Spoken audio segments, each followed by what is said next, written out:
Gas కొరతతో నిజామాబాద్ వ్యాప్తంగా వినియోగదారులు తీవ్ర ఇబ్బందులు పడుతున్నారు. గ్యాస్ ఏజెన్సీల వద్ద బారులు తీరి పడిగాపులు కాస్తున్నారు. ఉదయం నుంచి వేచి చూస్తున్నప్పటికీ గ్యాస్ సిలిండర్ ఇవ్వటం లేదని ఆవేదన వ్యక్తం చేస్తున్నారు. అధికారులు స్పందించి చర్యలు తీసుకోవాలని కోరుతున్నారు.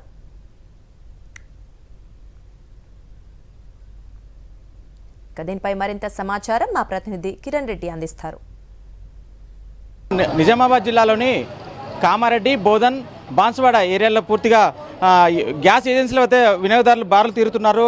ప్రస్తుతం మనం నిజామాబాద్ జిల్లాలోని తిలక్ గార్డెన్ చౌరస్తా దగ్గర ఉన్నాము.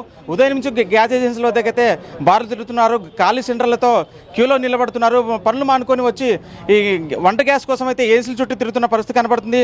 చిన్న మధ్యతరగతి కుటుంబాలు అయితే తీవ్రమైన ఆందోళన వ్యక్తం చేస్తున్నాయి. బుక్ చేసాం ఫోన్తో, ఎన్నిసార్లు బుక్ చేసినా అది ఫెయిల్ అయింది. సర్లే అని చెప్పి ఇక్కడికి వచ్చి అడిగాము. సరే మళ్ళీ బుక్ చేయండి అన్నాడు. బుక్ చేసాము, ఇప్పుడు వస్తే కూడా ఇవ్వట్లేదు. బండ 23rd బుక్ చేసాము. 27th ఆల్రెడీ డెలివరీ అయినట్టు చెప్తున్నారు, కానీ కాలేదు. ఇక్కడికి వచ్చి ఎన్నిసార్లు అడిగినా కానీ ఏం రెస్పాన్స్ ఇవ్వట్లేదు. వస్తుంది, ఇస్తాము అంటున్నారు. ఎన్నిసార్లు ఊరు నుంచి రావాలి? 7 times వరకు వచ్చారు ఇప్పటి వరకు.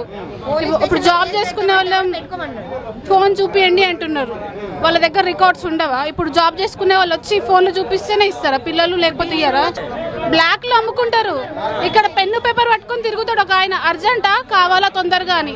అది ఎట్లా ఇస్తున్నారు? అది లీగలే కదా. ఇప్పుడు గోదాం కాడికి పోయినా, గోదాము అంటే వాళ్ళ ఆఫీస్లో పోయి బిల్ చింపుకోనరా. 8 గంటల నుంచి లైన్ కట్టినా, ఇప్పుడు గ్యాస్ లేదని పంపిస్తుండు.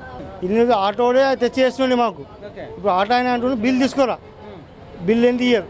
ఈ బిల్కి వస్తే లేదని పంపిస్తుండు. ఆడ గోదాంలో స్టాక్ ఉన్నది, ఇప్పుడే గోదాం నుంచి వచ్చిన. రిసిప్ట్ చింపిళ్ళు, రిసిప్ట్ నెంబర్ వస్తుంది, కానీ మాత్రం సిలిండర్ మొత్తం రావడం లేదు సార్. మాకు చాలా ఇబ్బంది ఉన్నది. ఈ వంటలు ఇప్పుడు కట్టెలతో చేసుకునే వాళ్ళు వస్తున్న పరిస్థితి. దయచేసి తొందర ఇవన్నీ పై అధికారులు కఠిన చర్య తీసుకోవాలని కోరుతున్నాం సార్. వినియోగదారులు అయితే తీవ్రమైన ఆందోళన వ్యక్తం చేస్తున్నారు. బుక్ చేసిన డెలివరీ మాత్రం ఇవ్వట్లేదు. పూర్తిగా 25 రోజుల పైనే మేము బుక్ చేసామని కూడా చెప్తున్నారు. చూడొచ్చు, ఇట డొమెస్టిక్ సిలిండర్ కావచ్చు, ఇట కమర్షియల్ సిలిండర్ కానీ వ్యాపారస్తులే గుట్టు చప్పుడు కాకుండా అయితే సొమ్ము చేసుకుంటారని ఆరోపణలు వెల్లువెత్తుతున్నాయి. సో చూడొచ్చు, నిజామాబాద్ జిల్లా వ్యాప్తంగా ఇదే పరిస్థితి నెలకొంది. సిలిండర్ అయితే డెలివరీ ఇవ్వట్లేదని కూడా వీళ్ళు ఆందోళన చెందిన పరిస్థితి నెలకొంది. కెమెరామ్యాన్ సాయితో కిరణ్, సాక్షి టీవీ, నిజామాబాద్ నుండి.